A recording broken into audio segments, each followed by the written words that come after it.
আমরা BSc nursing 4 বর্ষের শিক্ষার্থীরা গতকালকে সকাল 7টা থেকে এখানে আমাদের 6টা যৌক্তিক দাবি নিয়ে একটা অবস্থান কর্মসূচি করছিলাম। ইতিমধ্যে আমাদের কলেজের শিক্ষকরা এখানে আসে, তারপর আমাদের সাথে মৌখিক কিছু আলাপ আলোচনার কিছু সময়ের মধ্যেই আমাদের মায়ের সমতুল্য একজন হচ্ছে গিয়ে একটু সময় পরে সামনে আসছে তালা ভাঙার জন্য। আমরা বাধা দিতে আমাদের আক্রমণ করা হয়। আর আমাদের রনিমুল্লাহ স্যার তাদের ইন্ধনে আমাদের এইখানে আরেকটা কোর্সের স্টুডেন্টরা প্রস্তুতি ওরা আমাদের মেয়েদের গায়ে হাত দেয়, ম্যামরা আমাদের কলার ধরে টান দেয় এবং আমাদের আক্রমণ করা হয়। আমাদের কালকের যে দাবি ছিল সেই দাবির সাথে আজকে আমরা প্রতিবাদ অবস্থান করতেছি। আমার ভাই বোনদের গায়ে কেন হাত দেওয়া হলো তার জবাব চাই।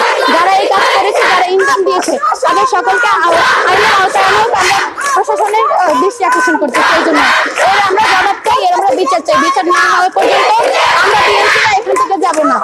আমরা আমাদের ভাই বোনদের এই রক্তের দাম চাই। আপনারা হয়তো জেনে থাকবেন, সারা দেশের সাথে একাত্মতা প্রকাশ করে, সকল নার্সিং কলেজগুলোর সাথে একাত্মতা প্রকাশ করে আমরা গতকালকে যে শাটডাউন কর্মসূচি অর্থাৎ অবস্থান কর্মসূচি দিয়েছি, সেই শান্তিপূর্ণ অবস্থান কর্মসূচিতে আমাদের যে কলেজ প্রশাসনের শিক্ষকগণ আছেন তাদের সামনে এবং তাদের মদদে পোস্ট বেসিক নামে যে সন্ত্রাসীরা আছে তারা আমাদের এই আন্দোলনরত শান্তিপূর্ণ শিক্ষার্থীদের উপর হামলা চালায়।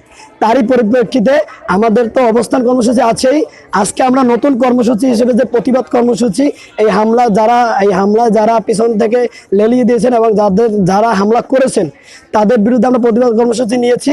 এবং যারা যেই শিক্ষকগণ এই হামলার সাথে সরাসরি জড়িত বা পিছন থেকে মদত দিয়েছেন তাদের বিচার না হওয়া পর্যন্ত, তাদের পদত্যাগ এবং তাদের বহিষ্কার, তাদের সুষ্ঠু বিচার না পাওয়া পর্যন্ত আমরা আমাদের অবস্থান কর্মসূচি চালিয়ে যাব। এবং আমরা অন্যান্য যে নার্সিং কলেজগুলো আছে তাদের সাথে যোগাযোগ করেছি যেন আমাদের প্রতি যে হামলা হয়েছে তারাও যেন আমাদের সাথে একতা প্রকাশ করে। আমাদের যে শিক্ষকগণ আছেন তাদের বদলির জন্য আমাদের যেভাবে দিক নির্দেশনা দেওয়া যায় এবং সেন্ট্রালে আমরা সবার সাথে আলোচনা করে যেভাবে আগানো যায় সেই হিসাবে আমরা আগাচ্ছি। আর আমাদের বরিশাল নার্সিং কলেজের দিক থেকে এই শিক্ষকগণ এবং যে সন্ত্রাসী করতে আমাদের উপর হামলা হয় তাদের বিচার না হওয়া পর্যন্ত আমরা এই কমপ্লিট শাটডাউন এবং আমাদের এই কর্মসূচি থেকে উঠবো না। ততদিন পর্যন্ত আমরা মাঠে বিদ্যমান থাকবো। আপনারা সবাই জানেন যে সারা বাংলাদেশের সাথে একাত্মতা ঘোষণা করে আমরা গতকালকে 7টা থেকে অবস্থান কর্মসূচি পালন করতেছিলাম এবং আমাদের 6 দফা দাবিগুলো আমাদের শিক্ষকের কাছে শান্তিপূর্ণভাবে তুলে ধরছিলাম।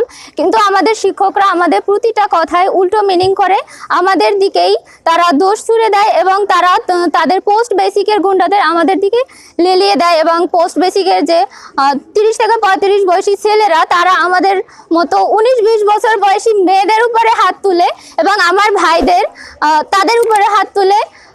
আমরা কেউ তাদের আক্রমণাত্মক ছিলাম না। আমার ম্যাম ফরিদা বেগম যে নিজেকে মায়ের মতো দাবি করে, সে হাতুড়ি শাবল নিয়ে, পিছনে আপনারা প্রমাণ অবশ্যই দেখতে পাচ্ছেন, হাতুড়ি শাবল হাতে নিয়ে আমাদের উপর তেড়ে আসছে তালা খোলার জন্য। এবং যখন আমরা তাকে বাধা দিই তখন সে আমাদেরকে টেনে টেনে নিচে ফেলে দেয় এবং আমাদের গায়ের উপর পা দিয়ে সে তালা খোলার চেষ্টা করে। এতে 2জন আহত হয়, 2জন মেয়ে আহত হয় এবং আমি নিজেও পায়ে ব্যথা পেয়েছি। এরকম অনেকে আছে যা হচ্ছে অনেক ব্যথা পেয়েছে, 2-3জন হসপিটালে ভর্তি হয়েছে। কিন্তু তারা রাতে আলিয়াসগড় স্যার সে বলে যে স্টুডেন্টরা দেশীয় অস্ত্র নিয়ে আসে এবং টিচার সেই দেশীয় অস্ত্র উদ্ধার করে। যে তারা যে মিথ্যা একটা বিবৃতি দিয়েছে তা খুবই ন্যাক্কারজনক এবং আমরা এর তীব্র প্রতিবাদ করছি এবং ধিক্কার জানাই এই স্যারদেরকে। গতকাল আমাদের উপর যে নিকৃষ্ট হামলা হয়েছে আমরা তার প্রতিবাদে আমাদের যে টিচাররা এই বিষয়ে মদত দিয়েছে তাদের পদত্যাগ চাই এবং বাকি যে দাবিগুলো আছে সেগুলো যত সময় না পর্যন্ত পূর্ণরূপে